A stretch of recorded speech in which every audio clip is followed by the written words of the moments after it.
Rio Grande River tears through Texas's Chihuahuan Desert, carving sheer landscapes that dwarf the Eiffel Tower in scale. Its headwaters form in the high alpine of Colorado before flowing south thousands of miles to the Gulf of Mexico. Welcome to the Santa Elena Canyon. Our crew selected Santa Elena Canyon for a 3-day mission. 1,500-foot vertical walls plunge directly into the river, landscapes I never could have imagined until seeing them in person. This is insane.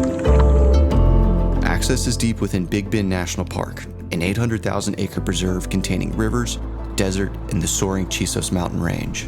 The desolate nature of this region makes Big Bend one of the least visited national parks year after year. It's in the middle of nowhere, which ups the ante for trips like ours. The scenery was wild, and challenges were abundant, but we had a gnarly crew to take on everything this canyon would throw at us. What's up, brother? Good to see you. Good to see you too. What's up, Brad? What's up, Chuck? I need to put on my bathing suit. It's time to roll, boys. Yeah. I'm pumped, man. First time on the canoe. Heck See yeah. how it goes. We're getting everything all packed up right now, just about to push off from shore. Our original plan was to paddle downstream through the canyon, but once we arrived, an outfitter let us know that flows were too low and we'd have to do a boomerang trip instead. Here we go. Fighting the current upstream was tough, but it was the only way to do a trip at this point. All right, we're making very low miles per hour. This is a struggle. I'm not even joking. We haven't even probably covered a half mile and we're already starting to get tired out. I was not foreseeing this. We should be in the canyon soon. It's gonna be a hard press. I'm just curious to see what we're gonna find in that canyon. Hopefully not more of this. So far, our trip has looked like a hike.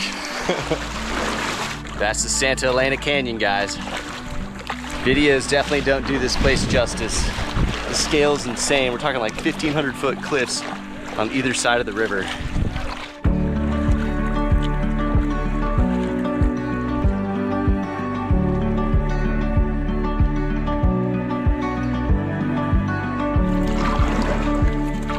This is so crazy. Definitely the craziest place I've ever paddled.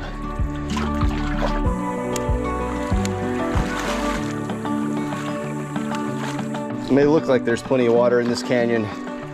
As you can see with Chuck just cruising along, walking. We're not working with much.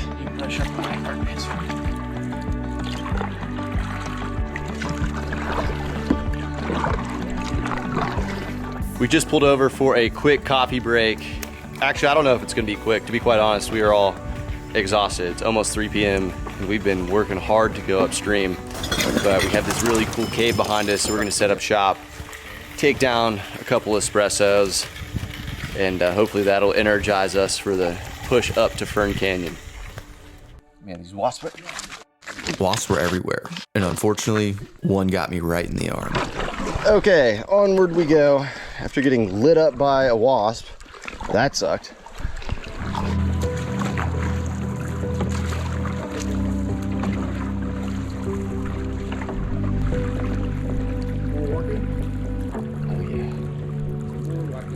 Afternoon door.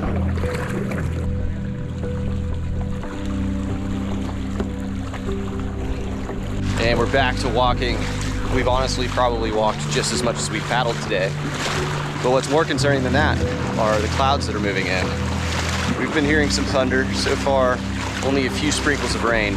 Although there's no way to check forecasts right now because there's no cell signal. Literally in the middle of nowhere. If we start seeing waterfalls in this canyon, it's time to skedaddle.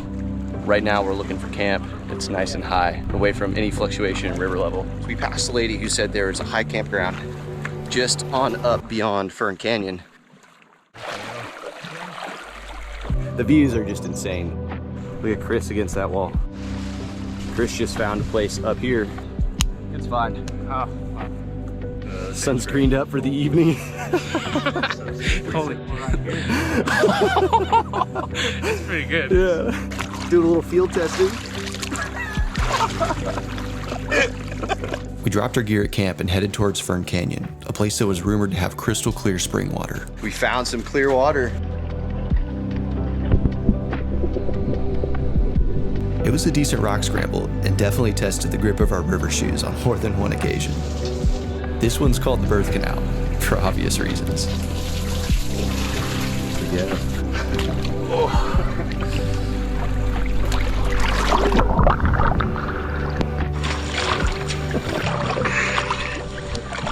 Oh yeah. Dude, this is the spot. This spring water was the rejuvenation we all needed. All right, I'm gonna set up camp right there. You'll notice there's some good elevation between here and the river, just in case there's a storm that's supposed to come through.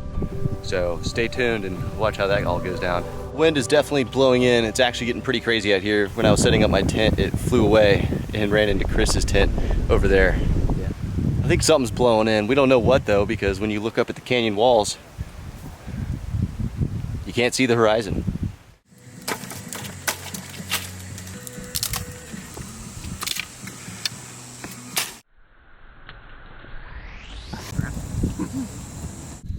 Trying to be like as much of. So we got burgers, cheese, Neil Guy, corn on the cob. We were all just sitting around the campfire, kind of thinking to myself, like, I hear the water a little bit more. We're gonna go check and see where the water has moved, because it definitely feels like it's picked up. Oh my gosh, it is way up. We need to move the boats up stat. We're gonna keep playing it by ear, paying attention, because we are in the middle of nowhere, up a canyon, hours from cars, which are hours from civilization, so.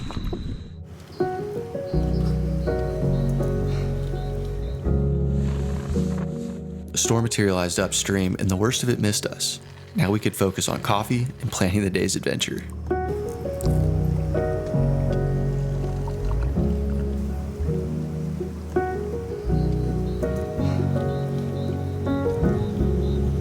These wasps are out. Oh! Oh! Punch me in the face. These wasps are no joke. Either we kill them or they kill us. Gotta rake their ass over the coals. Oh yeah. Okay, successfully poured a cup without getting stung, so that's an improvement over yesterday. The river is back down to a level where we are going to start more upriver exploration. Let's get after it. Hell yeah. River Adventure Day 2.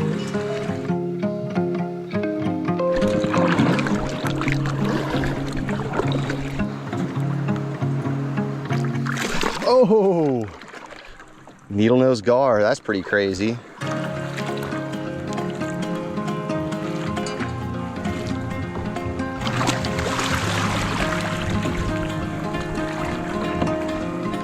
We went deeper into the canyon with lighter boats and renewed energy. Somehow this place got more and more beautiful with each passing stroke or step, depending on where you were. The scale of this canyon just makes you feel so small. That is one upside to treachery of hiking upriver, is that it is stunning here.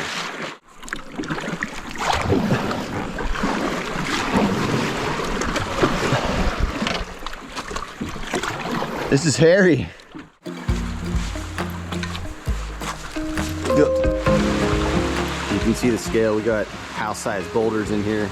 This is tricky. So many different currents.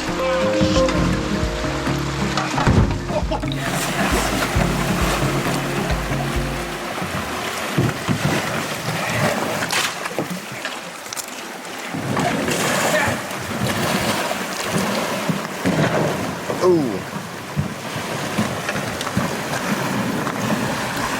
Y'all good? Oh man, good save.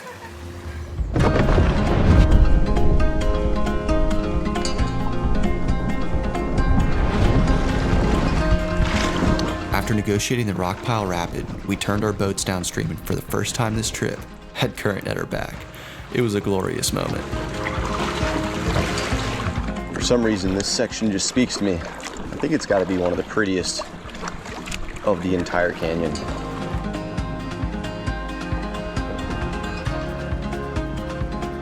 It was so much easier to take in your surroundings while floating with the current. In this moment, I was finally appreciating everything.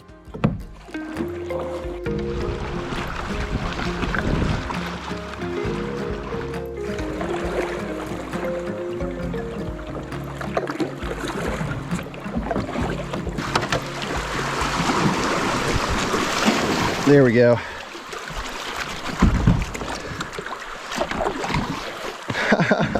That was cool. Man, it's rocky. Yeah. Ooh. Now that's a good time.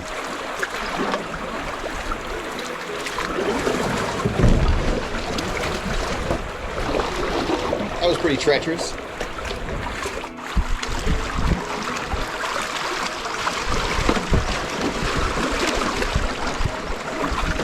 Yeah.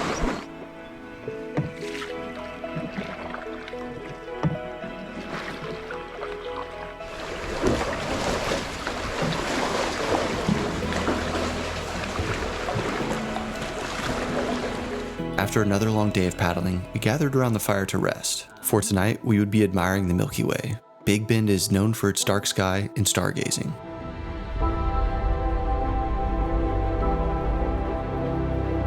This was the most vivid night sky I'd ever seen.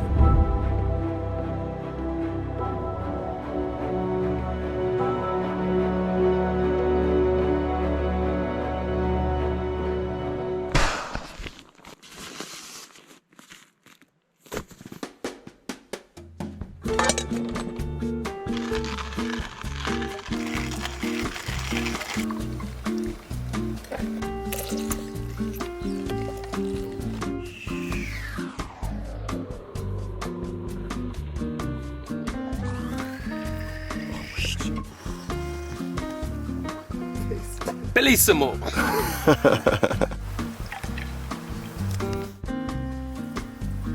What's the verdict? Amazing. Very good. Is it good? Oh yeah. I need to up my beans though.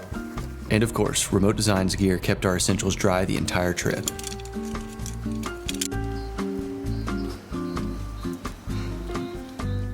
One last sip of coffee and it was time to load up the boats, head downstream, and watch the morning light bounce off the canyon walls. This next section of river we have not paddled down yet. We've only come up. So the views are gonna be completely different and we're excited to explore that. This is insane. Beautiful.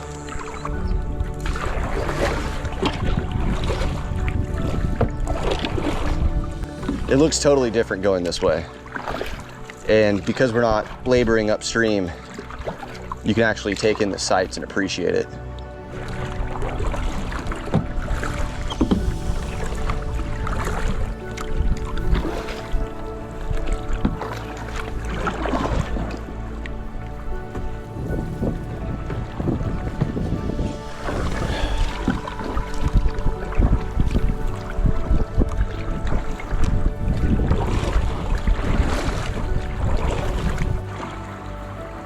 Till next time, Santa Elena Canyon. Into the woods!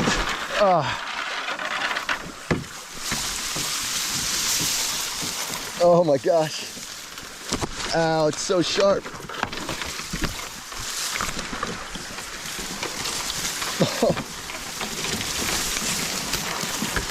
Oh. Woo! Oh my gosh. Woo! The 10-hour drive home provided ample time to reflect on all the wonderful memories we made and the tribulations we faced. That's so crazy. This was a grueling trip at times, and I learned that even in the depths, you can still take a moment to appreciate nature's gifts. This desolate landscape giveth and taketh away, but the lads always make these adventures memorable. This was a challenging trip, but I was so happy with how things turned out. This is Mason. His stories are great and kept us engaged around the campfire. He also has the best mustache in town. Yeah. When we took out, Chris gained cell signal and received news that he was a dad. He and his wife matched with a newborn baby girl and they were to adopt her immediately. Michael is Chris's brother and drove with him 7 hours straight from the river to the hospital, covered in the weekend's finest stench. How special is that? This was Yule's first trip and he brought the endurance. He's also Charlie's boss, so Charlie made sure to stay on his best behavior most of the time. Chuck always brings the comedic relief on these trips. It helps so much when you're trudging upstream and things get tough. Bellissimo! This trip is no short task, but it's something anybody can do. There's plenty of guides and resources to help you along the way. We're saying bye for now, but we'll be back many times again.